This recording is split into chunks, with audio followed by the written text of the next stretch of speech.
Hey, what's going on, guys? My name is Josh Miller, and I wanted to share with you some of the lessons that I learned on marketing and some just really best practices. And with that said, let's get started. So, the very first thing you should do whenever listening to somebody talk is to ask them, like, why should I listen to you? So, just really briefly, I started real estate investing in 2016. Bought a whole bunch of real estate at that time, was doing a lot of wholesaling, so just buying and then reselling as is. And then 2017 rolled around and discovered that really wealth is built through rental properties, and so did a whole lot of wholesaling to fund my rental business. And then in 2018 managed to quit my corporate job. I was a engineer actually for Chevron, so managed to leave that. And then as of May 2019, I have officially retired. I reached my goal of 100 rental properties, and yeah, I mean, that's more than enough to live off of. One of my favorite all-time stories is the Mexican fisherman, and I'll leave a link to that at the very end of this presentation. So yeah, if you haven't seen that, check it out, and I absolutely love that story. Anyways, so let's see here. So yeah.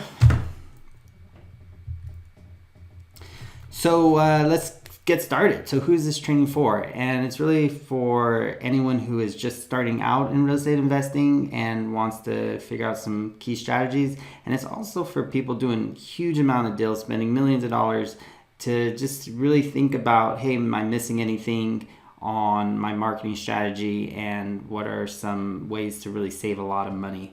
So let's talk about some of the common problems that people are encountering today. When I started in 2016, direct mail was already starting to dry up. And one of the things that we'll talk about later is really the waves things go in. So direct mail was probably just killing it before I got into real estate in 2016. By the time I started to get in, though, it had started to go up. And I remember somebody came out with ringless voicemails at one time, and that was super hot.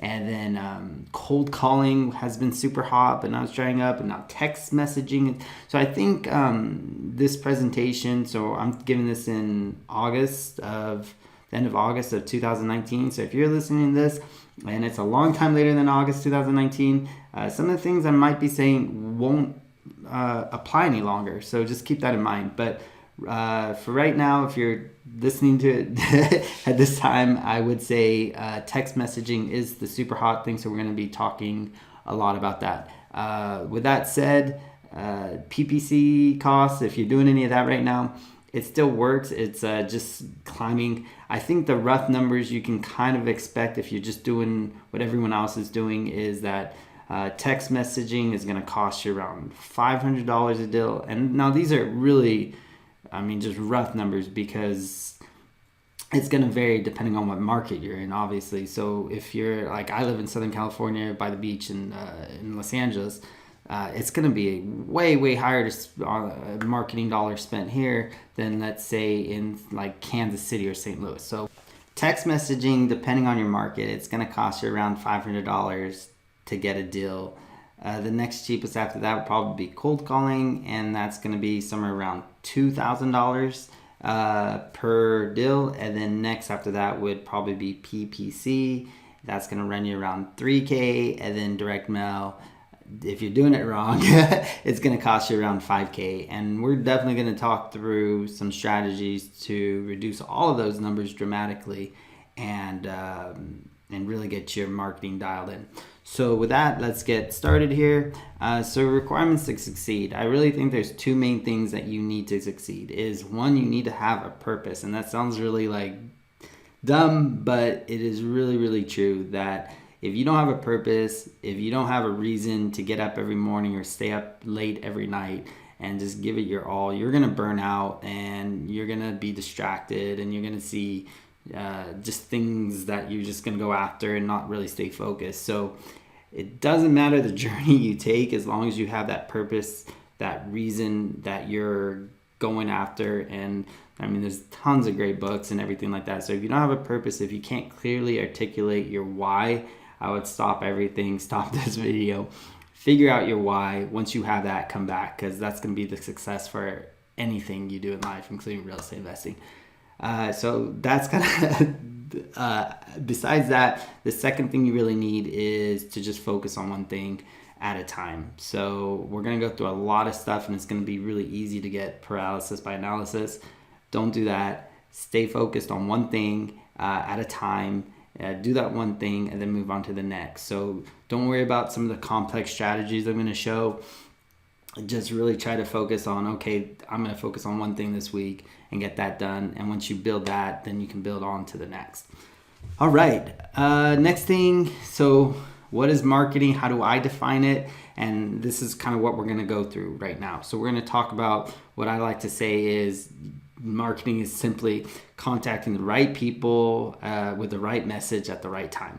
So that's really broad. That's my marketing definition, and we're going to go through each one of those and try and get as many key lessons that I've learned and share them with you.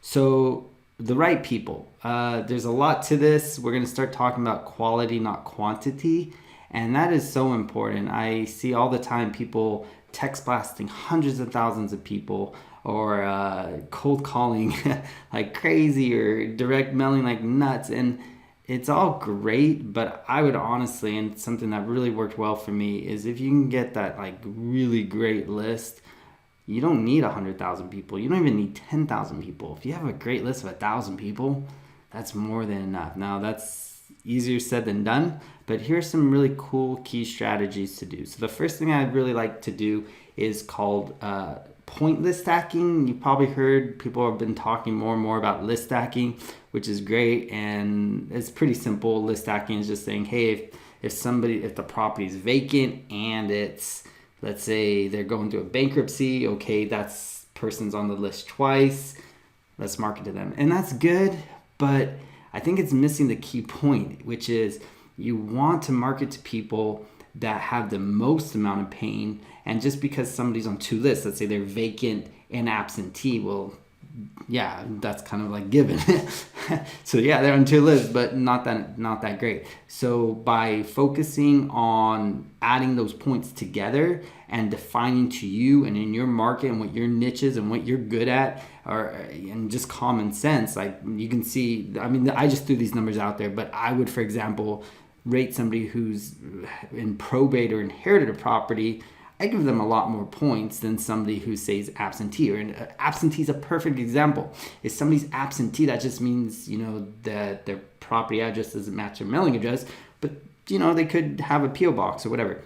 But absentee out of state, like that's so much more valuable. So, right. So I, just threw 3 points. So if this is all still confusing to you about what pointless stacking is, you probably never heard that term. I just made it up as I'm giving this talk. But what it's saying is that you're going to arbitrarily assign a point value to each one of your types of lists and then add up all those points. So let's take an example of somebody who's on a probate list and they're also an absentee out of state. So that person would be worth 8 points. And as you can see, that's way more valuable than just saying, hey, they're on 5 lists, because they could be absentee, bankrupt, foreclosure, and it still won't add up to just being on 2 lists. So hopefully you understand that. This is really, really easy to do. I put my email there. I can easily email you an Excel sheet I already built that can do this, or you can build it yourself. Essentially, it's just putting your list into a spreadsheet, assigning a point value to each one, and adding up those properties. Okay, I think I beat that one to death. Let's move on to the next. So we're still on, so just to give you the big overview again, we're talking about marketing the right people with the right message at the right time. So we're still talking about the right people. We just talked about quality, not quantity. Now we're still on right people, and it's just about saving money. So cleaning your list, and man, you can go crazy on this, but here's just a few examples of, I think, some huge money savers on cleaning your list. And the first one, is USPS verification. So USPS verification is gold mine. And I can't believe everybody isn't just talking about it, because it is so incredibly valuable and will save you a ton of money, especially if you're doing direct mail. So why is it so important? There's a number of reasons. Hopefully I put them all there. I didn't. So I'll try to talk to them. The first and probably the most important reason is if you're doing, in non-order of importance, there's a number of reasons. So I like it because when you send it through the USPS verification system, it will tell you that your property is vacant or not. So boom, right there you get, because that, and you're gonna see people selling vacant lists all over the place. This is where it comes from. It comes from the USPS, and it doesn't really mean it's vacant. If my understanding is right, if the postman tries to deliver mail to a property for I think it's 3 weeks, and it's not able to be delivered, then they mark that as a vacant property. I may be completely off. I remember hearing about that years ago, but that's what it is. That's a secret vacant list. Have you ever wondered how people are getting it? So that's one thing. The second thing I really love about it, and God, it's the most valuable thing in the world if you're doing direct mail. The USPS will tell you if the mail is deliverable or not. Now, there might be some little niches onto why you would want to send the mail to and get it returned, because they may give you the return address or a forward mailing address or something like that. Well, okay, if you're doing that niche, great. But for 99% of people who just send a lot of direct mail back and get a lot back, if you're not checking and seeing, hey, this piece isn't going to be deliverable, dude, just don't send it. And right there, boom, you're saving. I mean, I did a lot of direct mail. I saved tens and thousands of dollars by not, just simply by not mailing mail. As crazy as that is. So that's another reason. And then another really great reason to do it is because there's the address verification. So what does that exactly mean? Well, this is really important if you're sending out properties to multiple different lists. So let's say you're getting a property from one list, let's say a bird dog who's driving around for dollars, and he pulls out and he writes down 123 North Main Street, right? And then you're buying the list from, let's say, wherever. You're buying that list and it says 123 N Main Street. So one said 123 North Main Street, the other list said 123 North or N. And if you don't go send it through the address verification system, you're going to be mailing and marketing to the same person twice. Worse than that is you want to know if it's when you do your point list stacking, you want to know that, hey, this person is on multiple lists. And so you have to send it to the USPS verification system so it comes back with the corrected address. So now they both say the same exact address. So now you can, do your list stacking and everything else. So super important. You can talk a lot more about that, but hopefully you get the point. I always remove corporations. So this was who was I using at one point? RAWW, and I'm not promoting anyone here, but yeah, I'm definitely not promoting anyone. RAWW at the time, I was using it when I first started out, and they would give you a whole list of corporations names, or if you're going down the county assessors and pulling addresses directly from there, it's sometimes hard to know if you're mailing to a corporation or not. So, or when you're purchasing the list, there might be a whole lot of LLCs and corps and all sorts of stuff. So I definitely recommend removing those, because those folks are going to be a lot less likely. They still will sell, but they're going to be a lot less likely than a mom and pop type of person. So definitely scrub your list. And if you need help with any of this stuff, I have free tools for all of this stuff. Really, it's not complicated to do in Excel, or my favorite tool in the world is Power BI. If you haven't seen that, it's a free tool produced by Microsoft, and it will blow your mind. All right, so moving on. Capitalize first in name and address. This is a little pet peeve of mine. I have a lot of rentals. Well, not a lot, but I have rentals, and I get a lot of direct mail from people, and I can't tell you how many times my name's all capitalized or the address is all capitalized, and I think it just looks super cheesy and super dumb. And Excel will fix that for you. It'll capitalize each letter. So if you're not doing that, please do that. Just a little thing that will get you better results, especially if you're doing text blasting. My God. I mean, it's obvious. It's horrible if you have a all capitalized first name. This video is not going how I wanted. I feel like I'm critiquing everything. I'm really just trying to say things that will benefit you and will hopefully save you a lot of money and get you better results. And just how to manage your list. All right, so remove bad addresses. Man, I know the little things don't like matter that much as far as like in your head, like, hey, if I don't remove the homes I've recently sold, how much am I really wasting? But this stuff adds up. And when it's getting harder and harder to, get deals, you got to watch your marketing dollars, because if you finally get a deal and let's say you make 15K on it, but you spent 15K on marketing, I mean, you just wasted a whole lot of time. And so, really trying to remove all those bad addresses, and they're not always bad. So when I say remove addresses, I'm talking about like pulling out your people that you've already contacted, so you're not marketing them again.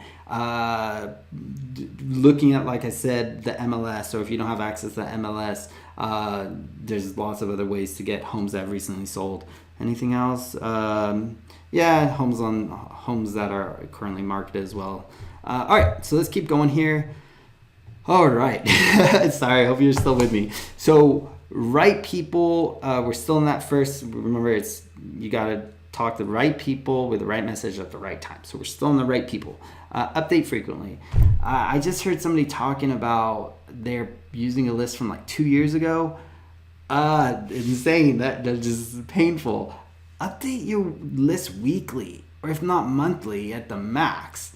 I mean, if you want to be hitting the pre-foreclosures, which are super tough, or if you want to be hitting probates, or if you want to be hitting like all the good lists, man, if you're hitting even a month later, the early bird gets the worm. I can't tell you how many properties I was able to purchase because I was the first one to contact them. And by the time everyone else started their marketing, they had already sold the house to me. So super, super important. Data is king, and getting the proper list and getting it quickly. So I'm not really going to talk about where you can, well, I will briefly, I think in this, right here. So where you get your list is incredibly important. I mean, if you getting an old list, or if you have a bad list of just homeowners or whatever, it doesn't matter if you do everything else right. Your marketing's not going to work. So highly advise that you simply go after the source as much as possible. So, whoever your data provider is, just be like, okay, how frequently do you purchase your list, or where are you getting it from? And everyone wants to be super secret about their list, which I find hilarious because everything comes from the same place. It comes from the county assessor's office. That's where the original data lives. And then, they're going to do a lot of adding stuff to it. So, just ask them, like, how frequently, are you updating this? How often do you get your data? I would also advise you as much as possible to go after like some unique lists, because the more unique your list, the harder your list to get, the more success you're going to have. I could spend videos, just days talking about the pains I went through on getting unique lists, but I do think it was time well spent, and highly advise you to not take the easy route. So it's absolutely fine, especially if you're the first person to contact these homeowners. It's perfectly fine if you're purchasing your list where everyone else is, but just don't forget that you also need to go after some unique lists as well, especially if you want to scale. All right, so we finished finally the right people. Just like, that's a very, very brief overview. Now let's start talking about the right message. So the right message is really comprised of two parts. So the right message is how you're getting the message across, and then what did I also say? And then the message content. So I put just a sample of some of the ways you can get your message across. The big ones are text messaging, cold calling. Let's just go through them direct. But every one of these, you gotta be creative. So let's just start with, for real quick, direct mail. It is crazy how many direct mail pieces I get that are all identical. So I would highly advise you to either create your own piece or just be different. So you have to stand out. It's all about getting your message across and standing out. So definitely try to be different in the direct mail side of it. And while I'm talking about that, it's not just sending a direct mail, but it's also trying to reach the person where he's at. So now you can go nuts on this and have 20 different direct mail pieces for the 20 different categories of people. So you can have, someone who's vacant, a special direct mail piece for that. And you can have somebody going through probate. And, what I would advise just to start out is just to have 2 types of direct mail. So you have, in my mind, there's really 2 types. There's the one type that is the vacant landlord, or not, forget vacant, just the landlord. So what kind of pain points is a landlord after? Well, they are tired of renters. They're tired of repairs. They're just sick of the property, right? So there's that one mindset, and the other mindset is financial distress. So those are all the divorce and bankruptcies and all of that stuff. So, and I know there's a ton more categories, but you can't go crazy. Again, paralysis by analysis. So if you're just gonna do 2, I would start with just 2 and just do what I just discussed. There's not enough time in this video to go through all of these in detail, but you can get the idea. For every one of these, try to be different, try to be unique. And I'm going to share some of my strategies that I used when I was text blasting to really just so you're not doing the same thing as everybody. Hey, do you happen to own the property at 123 Main Street? All right, let's keep going here. So timing. So we talked about the right, touching the right people with the right message and at the right time. And really, like I said earlier, touching them as quickly as possible is great. And then the hotter the prospect, the more you should touch them. So if they have a pre-foreclosure, or if they have, I feel like everything I'm saying is super basic, but at the same time, it's good to be reminded of this stuff. Or if you're hearing it for the first time, just think about common sense. If somebody's in a pre-foreclosure, they have a timeline coming up, and you need to be hitting them super fast. Versus if somebody's, let's say, an absentee landlord, they're gonna be so annoyed at you if you're hitting them, once a week. But if you hit them once a month, and just build up that rapport, and you're not too much in their face, they're going to respect you, and that's going to mean a whole lot more and get you better results than hitting them once a week. So bringing it all home, let's just talk about list management for a minute. So when you have your list, whether you have it in a database or in Excel sheets, or you're using some type of management software, you really should have your new prospects that you're always bringing in. You need another list that has those folks that need to be removed from your marketing list. That's going to save you a ton of money. And then make sure you're not skip tracing twice. So continuing now in more detail. So I'm not going to go through this. Just pause this video and you can go through. I put the 10 steps out to really nail down how to manage your list. Let's just skip to this really good part. So what are the major problems with marketing right now that I've noticed and that I really struggled with at the beginning? The first was getting noticed. Like I mentioned, people are going to go to their mailbox and see 10 pieces of direct mail, or people are, now that texting is coming out, there's a lot of people are getting multiple texts. So that's the first problem, is how do you get noticed? So I want to really dive into some really cool things right now that I think are still working with text messaging.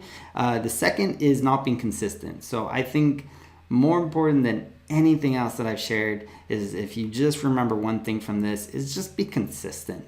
So no matter what you do, be consistent at it. So if you're just going to send a text out, and that's your marketing style right now, just make sure that you consistently send out the text blast or the single text once a week or once a month or whatever it is. Just be consistent with regards to your budget. And then spending more than you're making. Keep track. It's like KPIs will make or break your business. All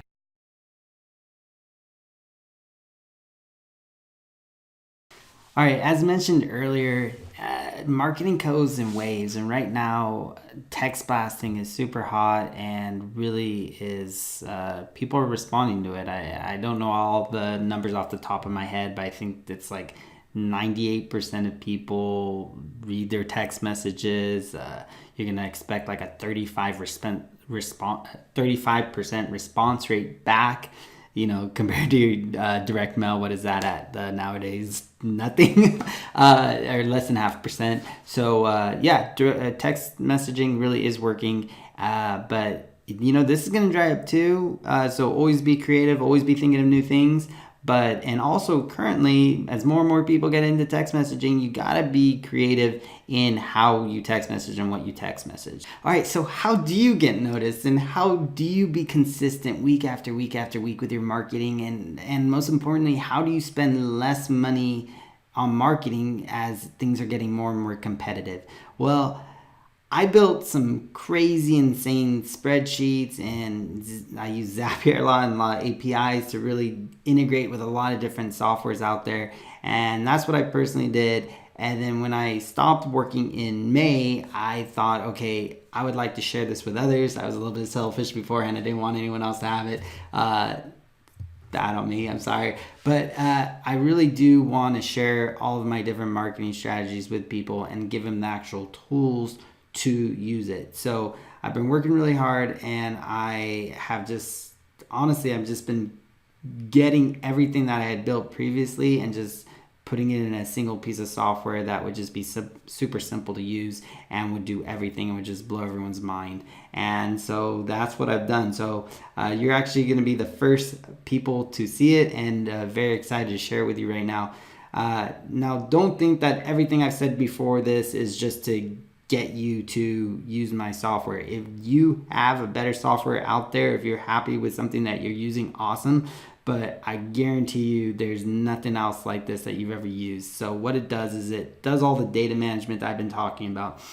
More importantly, it just helps you get noticed. It helps you really be consistent, and it saves you so much money because I'm not making a single penny off of any of your marketing. What I've done is I've integrated my platform with all of the different cheapest marketing companies out there. So for your phone providers, you're linked directly with them. So for that example, you're spending 0.0075 cents per text message, so less than a penny.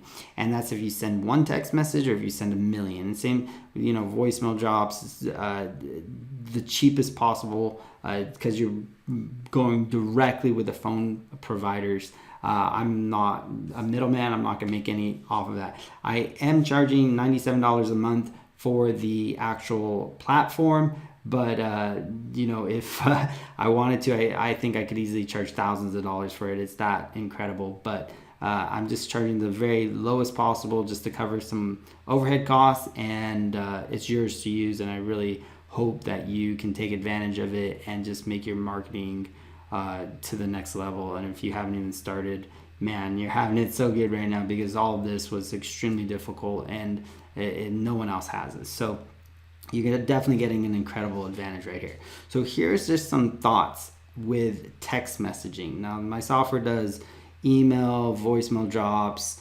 direct mail, integrates with your Facebook, scheduling, it does everything. But let's just give some specific examples around text messaging. And this stuff, none of the other softwares can do this. So you really are going to have a huge advantage with this. All right. So this is Go for Clothes. This is what I've created, and I'm not going to get into all the different features. There's thousands of features, all that data management and all of that, skip tracing, we do it all. But I want to show you specifically in this just some text message options that you can start using. Even if you're using a different software right now, maybe some of these, I'm positive your text software can't do everything, but maybe you can pick up on some of these different things.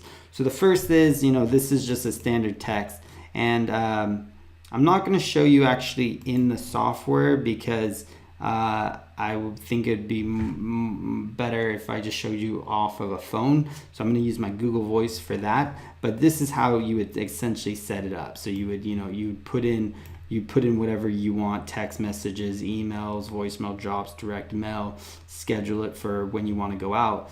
This is just an example. I'm only going out 30 days.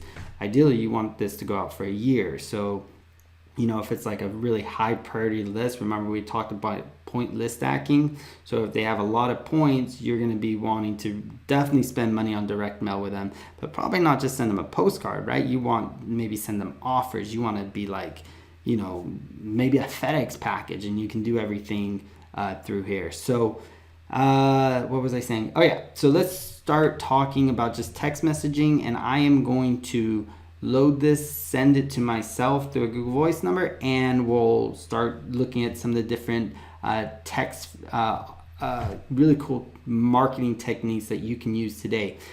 Before I do that, let me just briefly say something about text messaging. Right now, you can still probably get away with mass text blasting. So that means sending out thousands of text messages a day. I'll say a couple things to that. One, no matter what you've heard, that is illegal. I've heard people say, well, if you're not selling anything, it's not. Well, it is. If you want, I've included that feature in my software because I do think it's valuable to use when you're hitting cash buyers. And if they've opted in, if you have a website where they've agreed to receive text messages, then 100% it is legal to do that. So I did want to include mass texting, and if you still want to send out to homeowners that way, that's your option. But I do suggest using the one-off text message feature that I've included in here, and what that does is it queues everyone up, and so you actually have to have somebody hit next to send that text message out, and that human interaction is what makes it legal. So like I said, I have both options available for you, but do suggest that you use the legal. Also, some of these features that I'm going to be showing you, you're going to get caught right away. If you're sending out, like I'm going to be showing you how to include video links and things like that. If you're sending out thousands of these a day, with text blasting, the carriers are going to shut you down. But if you're sending out one-off, you definitely have a much better chance of being successful. So with that said, let me load up the campaign real quick. I'm actually just sending it to myself, and then we're gonna look at all right, so this is my Google Voice number just to show you an example. So this first text right here, this is probably what most text blasting softwares are going to be saying, something like, hi Josh, by chance do you own the property at 123 Main Street? This is absolutely great. It works really good. You can see about a 35% response rate from that. But a lot of those are going to be like, just like you would respond, like, yeah, that's me. So yeah, it does begin a conversation, but how much success that really has versus some of these other concepts I'm going to be showing you. I would definitely explore these other concepts. So the next one I want to show you is just including an image. If you're using other software, be very careful. Make sure your image is like tiny, so it gets through. So saying something like this: hey, just got word that the city is driving around looking for code violations with a link. Let me know if you need a hand with anything. So the key there, what's super important, is that link, you are able to put whoever clicks on that link on a new campaign. if you can't do that, then I don't understand the point of sending out useful information if you don't know who clicked on that link and who didn't. So very important, make sure that you then set up those folks that actually clicked on the link on a new separate campaign. All right, the next example I'm going to show you is a video. So if you do include a video and you're not using my software, don't have the video on your homepage. You're going to get or not your homepage, or anything associated with your website, because you're going to get destroyed by bad reviews if you're sending out a whole bunch of these and it's just not a great video. Or even if it is a great video, a lot of people don't want to be text unsolicited, so they're going to go out of their way to give you a bad review wherever they can find your name. So by using something like this, you want to make sure that there's no association with my company. I'm just using an example video here. This is, you would not want to include your company or anything like that. So this is another idea, just sending them a video, having them fill out a form. Another idea I want to show you real quick is, and then again, with that video, I do want to know who actually fills out that form, but you're going to have a very small percentage. What I really want to know, and where all your marketing power is going to come from, is having that link and a campaign set up based on who clicks on that link. Then I have one more example here. Want to know exactly how much you can get for your house? We can help. Simply complete this questionnaire. All right, so that wraps it up. I could go on for days about marketing. There's obviously weeks and weeks worth of content that we could talk about, but I think this gives you a start. And again, don't get analysis by paralysis. Really do try to just dive in to one thing that I talked about and just get started and build that one thing out. And once you have that one thing built out, you can move on to the next. So if you need any help with your data management, or if you are interested in the marketing software, please feel free to text that number you see right there. Just include the word InvestorFuse. Haven't figured out exactly how we're gonna set this up with Dan to give you even a better offer, as I'm really not making any money as it is. We'll figure something out. We do. I love Dan. I love InvestorFuse. I think that together we can really crush the market. This with the marketing, we do integrate perfectly with InvestorFuse. So once you do your marketing, once you got a good lead, we can easily just push it over to InvestorFuse, which is awesome. All right. Again, just text that number if you have any questions, or visit my website, www.goforclose.com, and we can get you started.